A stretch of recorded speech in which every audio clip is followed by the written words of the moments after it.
Hey, what's up guys? Christian here for Kriscoart. Today we're switching things up a little bit and we're going to be diving into Photoshop to take a look at how I make some of my thumbnails.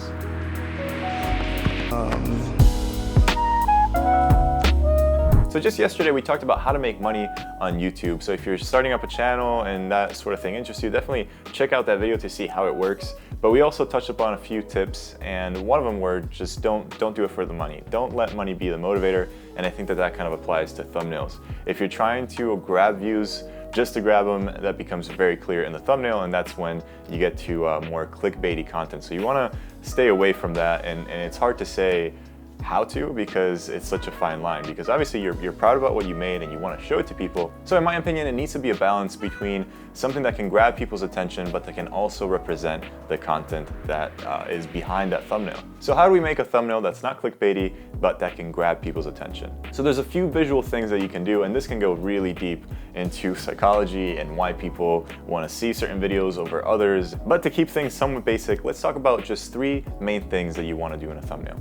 You want it to be rich in contrast. So if you have a subject, you want to make sure that there's somewhat of a separation between the subject and everything else in the thumbnail, and same goes for any kind of logos or text or titles that you might want to highlight. So having a contrasty thumbnail makes your image stand out a lot more. And then of course, you want to make sure that that thumbnail is nice and sharp. So really take advantage of blurring options and sharpening tools to really separate what you want to dial in the attention on from the rest of your thumbnail. So if you have a subject, like I mentioned earlier, that subject needs to be really sharp and your eyes need to be drawn right to it. And a way to do this could be simply by blurring out the background behind. So the way I do this is I duplicate the layer and I grab the pen tool and I start cutting out the subject from the rest of the background. Once we created a shape that we're pretty happy with our pen tool, then we just tell it to make the selection, and we can add just the slightest bit of feathering to the mask, then click OK. And then we're going to go to the bottom where there's this icon with a circle and a box, and when we click on it, that's going to create an alpha matte for that layer. And then with the bottom layer selected, I'm just going to add a lens blur. I'm going to crank it up and click OK. Those changes are only applied to the background just because we have that cutout that is placed above that layer. And you can do this not just with blurring things out and sharpening certain things, but you can also do it with color. So you can achieve a nice separation between layers in your thumbnail with some color theory. And I've covered this in a few videos. We talked about color theory and nice color combinations that are pleasing to the eye, as well as some of the psychology behind color. And although you might be thinking that color theory is a bit overkill for some thumbnails, I actually think that thumbnails are really important because in a way, they're kind of like your business card online as far as your video content. So this is what people see whenever they're searching for videos. And if you have other people that have similar topics, sometimes people might just want to click on those videos instead just because they have a nicer thumbnail. So I think it's really important to look at these details and also pick some colors that match your branding and who you are on YouTube. So personally, this vibrant red doesn't really fit into my style of thumbnails or in the kind of color combinations that I like. So what I'm going to do to fix that is I'm going to add a hue and saturation adjustment, and I'm going to just shift all of the hues of the overall image towards more of a bluish and teal look. But because this is so extreme, we're gonna have to do some adjustments to make sure that her skin tones don't look completely alienish and blue. So if I only select the matte portion of that adjustment layer, I can start to reintroduce some of those real skin tone colors back into my image by using a black brush. And by the way, alpha mattes for layers in Photoshop pretty much work with just black and white and grays, obviously. And that's what we're doing here. We're using a black brush to kind of take away a little bit of that adjustment and reintroduce some of the original colors. But now in those portions where we are reintroducing color, we're starting to see a little bit too much of red, so we can just add another hue and saturation adjustment, and we're just gonna select only the red channel, and we're gonna bring that saturation down.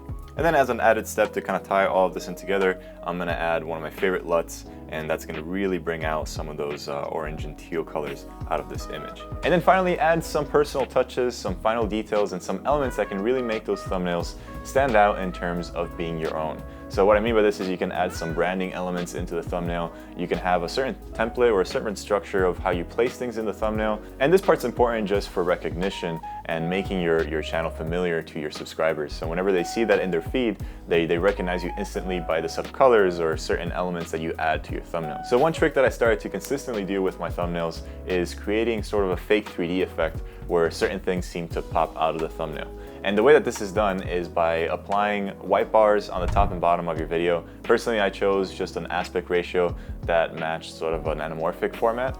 And then anything that is closest to the camera gets cut out and placed on top of those bars. So that kind of gives you this sort of popping out of the screen type of effect. So I'm gonna drag and drop that in, click OK there, and then I'm gonna hit Command I on my keyboard, and that will invert the colors of the layer that I have selected.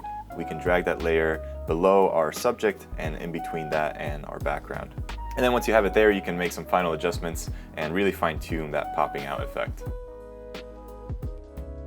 Another trick that I do in Photoshop is creating some fake light effects, and what I do is I just pick a color that is present in my scene in whatever area I'm trying to highlight, and from there I'll just use a brush with 0% hardness and a fairly large diameter, and then I'll just click once. Then I set that layer to screen, and I can move it around and place it wherever I want in my composition, so it kind of adds a nice little glow over whatever light source may be causing that. So if you're shooting the elements or a picture of a subject or yourself, like I do for my videos, there's a few tips that you should consider when you're setting up your camera and you're setting up your shot.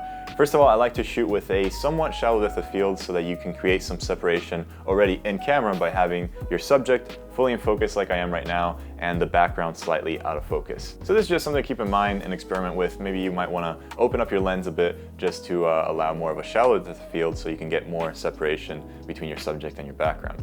Another way of doing this is with color. And again, we've covered this in other videos, but a simple breakdown would be to use colors that play well with each other. So I'm personally a big fan of complementary colors, and I know I'm kind of a sucker for the teal and orange look, and I know it's overused by blockbuster films, but I think it really is one of the most pleasing color combinations that the eye can see. So I use that a lot in my thumbnails, I use that on Instagram, I use it everywhere. Obviously, if a story demands a different type of color combination, then that's what you go for.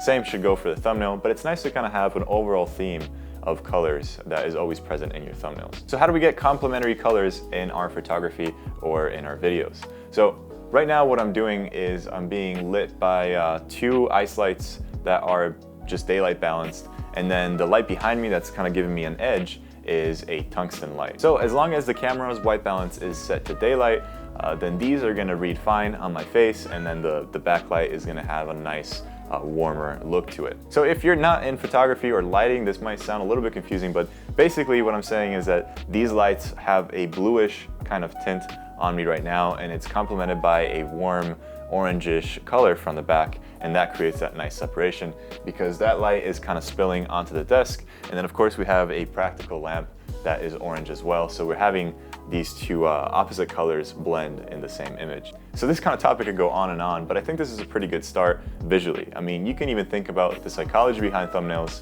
and it can go as detailed as the expressions, the facial expressions and the subjects that are present in your thumbnail.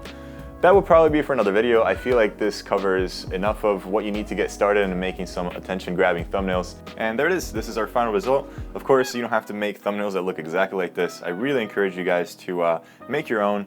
And then another trick that I would do with your thumbnails is to scale them all the way down and see if they're still legible or if what you're trying to communicate with that thumbnail is still clear. All right, guys, thank you so much for watching. My name is Chris, and I'll see you next time.